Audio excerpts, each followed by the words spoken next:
জীবনের গুণাগুলো তুমি মাফ করে দাও। জীবনের সময় থেকে দেখান গুণায় ভরপুর তুমি আমাদেরকে যাওয়ার আর কোন জায়গা নাই। তোমার নাম রহমান। রব্বুল আলামিন, তুমি কি পারো না তোমার এই গোলাপের গুণাগুলো মাফ করে দেবে? রব্বুল আলামিন, তুমি যদি মাফ না করো আমাদের কোনো আমার হয়ে গেল তোমার কেউ করি না বলে দোয়া করে আমাদের জীবনের গুণাগুলো তুমি মাফ করে দাও। রব্বুল আলামিন, এই সময় খুব বেশি মনে পড়ে পাহাড়ের বেদনা।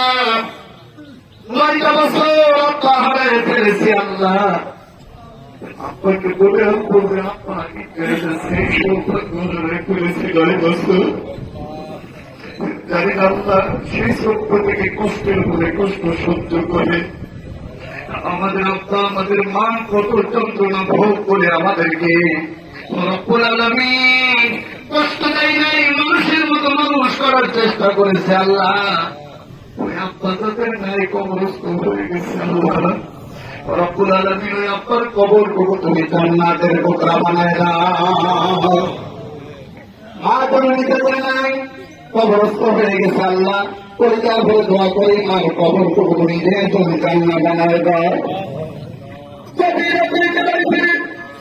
সবাই ঘুমায় যায়, ঘুম আসে একটা মানুষের, তার নাম হল মা।